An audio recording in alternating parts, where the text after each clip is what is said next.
உங்ககிட்ட ஒரு விஷயம் கேட்கணும். எல்லாரும் சொல்றாங்க, மனசை அடக்கு, மனசை அமைதிப்படுத்து, தியானம் பண்ணனு. நானும் ட்ரை பண்ணேன். கண்ணை மூடனா இன்னும் அதிகமா எண்ணம் வருது. அதை நிறுத்தணும்னு நினைச்சா இன்னும் வேகமா ஓடுது. உண்மையாவே மனசை அடக்க முடியுமா? நீ ஒரு குரங்க பார்த்துருக்கியா? பார்த்துருக்கேன். அது ஒரு இடத்துல அமைதியா உட்காருன்னு சொன்னா என்ன பண்ணும்? இன்னும் அதிகமா தாவும். மனசோ அப்படிதான். நீ அதை அடக்க போனா அது இன்னும் வேகமா ஓடும். அதனால தான் ஓஷோ ஒரு வித்தியாசமான ஒரு விஷயம் சொல்றாரு. மனசை அடக்க வேண்டியதில்லை, அதை கவனிக்கணும் அப்படின்னு. கவனிக்கணும்னா என்ன அர்த்தம்? எனக்கு புரியல. சரி, உனக்கு ஒரு குட்டி கதை சொல்றேன்.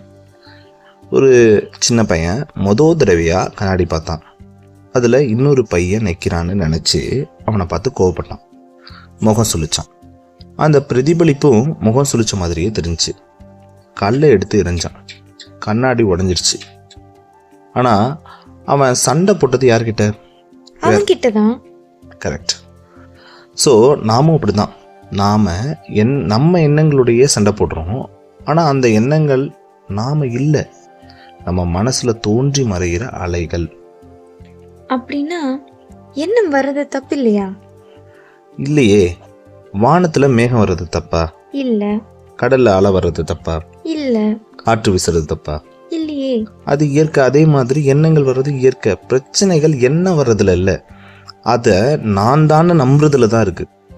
எண்ணங்கள் வருகின்றன, அவை நாம் அல்ல, அவற்றை கவனிக்கும் சாட்சியே நாம். சரி, நான் கோவப்படுறேன், அது நான் தானே? இல்லையே. கொஞ்சம் வார்த்தையை மாற்றிப்பாரு. எனக்கு கோபம் வந்துருச்சு அப்படின்னு சொல்லாத. என் மனசில் கோபம் வந்துருச்சு அப்படின்னு சொல்லு.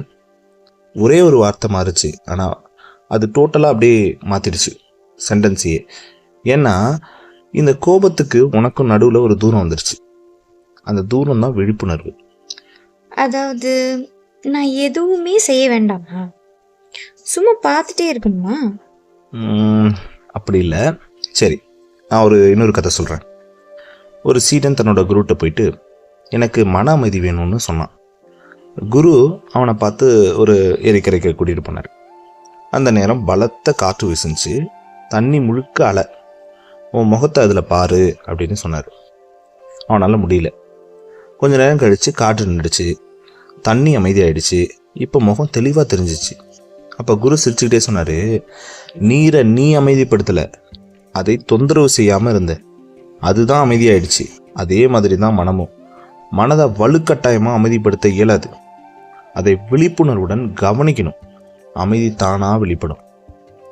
அப்போ தியானம்னா என்னங்க? கண்ணை மூடி உட்கார்றதா? கண்ணை மூடி உட்கார்றது எப்படி தியானமாகும்? கண்ணை திறக்கிறது தான் தியானமே. வெளி உலகத்தை பார்க்குற கண் இல்லை, உள்ள நடக்கிறத கவனிக்கிற கண். உன் மனசில் உள்ள ஆழமாக என்னென்னலாம் நினைக்கிற அப்படிங்கிறத நீ கவனிக்கணும். நீ உட்காந்துருக்கலாம், நடந்துக்கிட்டே இருக்கலாம், வேலை செஞ்சுக்கிட்டே இருக்கலாம். ஆனால் உன் மனசில் என்ன நடக்குதுன்னு உனக்கு தெரிய ஆரம்பித்தா அங்கேயே தியானம் ஆரம்பிச்சிடுச்சு. இதில் எல்லாம் கேட்டால் நல்லா தான் இருக்குது. ஆனால் இதனால் வாழ்க்கையில் என்ன மாறும்? எல்லாமே மாறும். முன்னாடி கோபம் வந்தால் கோபமே நீ தான். இப்போ கோபம் வந்தால் அதை நீ பார்க்குற. முன்னாடி பயம் வந்தால் அதையும் நீ பார்க்குற. உன்னோட ஆழத்தில் நீ அதெல்லாத்தையுமே கவனிக்கிற. உன்னோட கோபத்தை கவனிக்கிற, உன்னோட பயத்தை கவனிக்கிற, ஏன் வருதுன்னு நீ யோசிக்கிற. ஆனால் அது வந்ததையும் போனதையும் நீ பார்க்குற. அதுதான் சுதந்திரம். மனசை வெல்வதே சுதந்திரம் அல்ல, மனதை அறிதலே உண்மையான சுதந்திரம். நீ அதை நல்லா புரிஞ்சுக்கணும்.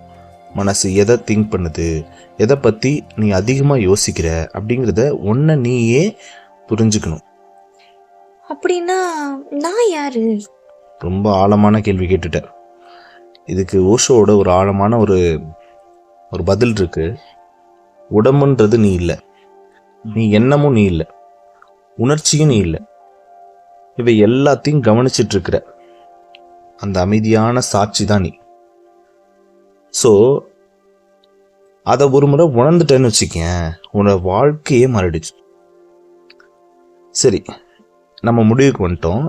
இனிமேல் உன் மனசுல கவலை வந்தா அதை விரட்டாத, கோபம் வந்தா அதோட சண்டை போடாத, பயம் வந்தா அதை மறைக்காத. ஒரு நிமிஷம் அமைதியா உட்காந்து உன்னுடைய மூச்சை கவனி, அதை மட்டும் கவனி.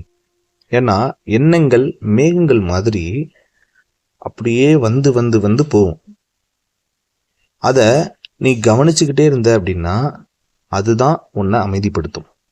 அந்த வானத்தை கவனிச்சு இருக்க சாட்சி தான் நீ. இதை நல்லா புரிஞ்சுக்கிட்ட அப்படின்னா உன்னோட வாழ்க்கையே மாறிடும்.